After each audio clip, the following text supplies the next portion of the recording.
देखो, दुर्गापुर के दोस्तों को बाय बाय बोल दिया, वहाँ के अच्छे सड़कों को बाय बाय बोल दिया। अब फाइनली हम अपना होम टाउन डुमरांव पहुँच गए थे।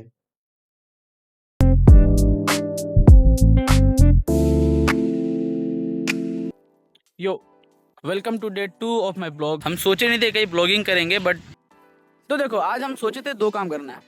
पहला काम तो डेंटिस्ट के साथ अपॉइंटमेंट लेना है और दूसरा जिम ज्वाइन करना था।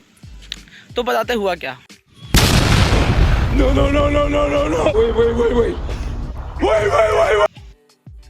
और शहर में क्या है ना कि आपको बहुत जल्दी मिल जाएगा आपको पंचर बनाने वाला या फिर कुछ भी सोप वगैरह। बट गांव में क्या है, आपको अब ऐसे टंकी पे आगे बैठ के जाओगे और जब तक आप दुकान पे पहुंचोगे तब तक आपका पीछे का ट्यूब कट चुका होगा और उसका बिल अलग से बन जाएगा। फिर यहाँ तक लेके आगे टकरा के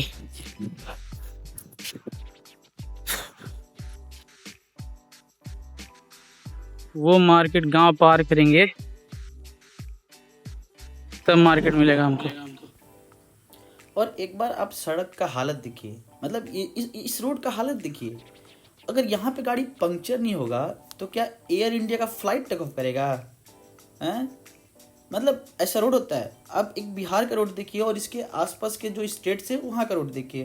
फॉर एग्जांपल यूपी चले जाइए, वेस्ट बंगाल चले जाइए, झारखंड चले जाइए, हम तीनों जगह पे रह के आए हैं। सबसे ख़राब सिचुएशन जो रोड का है वो बिहार का ही है।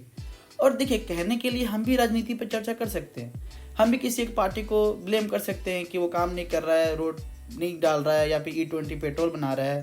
लेकिन मेरे पिताजी ना हमको 50 बार बोले हैं, 50 बार बोले हैं, पढ़ने निकले वाले छात्रों को राजनीति से दूर रहना चाहिए। हैं? अबे पढ़ाई लिखाई में ध्यान लगाओ, IAS बनो और देश को संभालो। खैर, थोड़ा आगे बढ़ने के बाद हमको एक दुकान दिखाई दिया और इतनी खुशी मुझे। लेकिन दुकान वाला बोल रहा है कि नहीं भैया, यहाँ पे गाड़ी बनता है, पंचर वंचर नहीं। यही नहीं, अभी और सुनिए।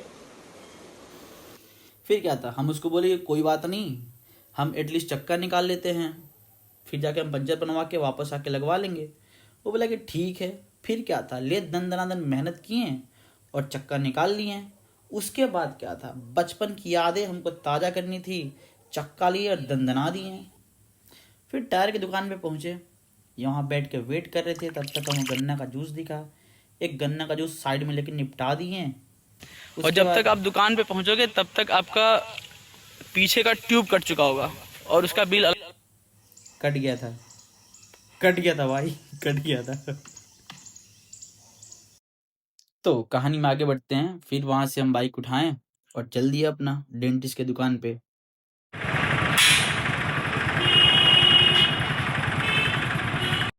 तो साला ये दुख का खत्म नहीं होता बे।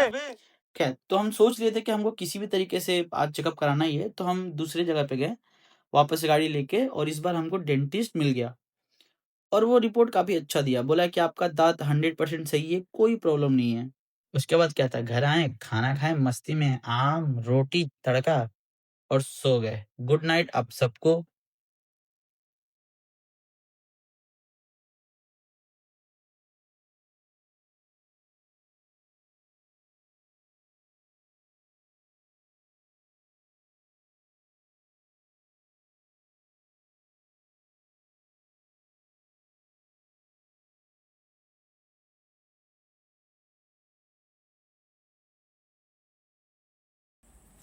ठीक है, तो थोड़ा आगे चलने के बाद एक हमको बाइक रिपेयरिंग शॉप मिला, बट वो पंचर नहीं बनाता था। तो समहाउ हम उसको कन्विंस किए कि भैया हम टायर निकाल लेते हैं, फिर पंचर बना के लेके आएंगे, फिर आप उसको टायर को लगा देंगे। तो वो मान गया। फिर क्या था, ले दनादन टायर खोले और उसके बाद तो फिर बचपन की यादें ताज़ा कर लिए हैं।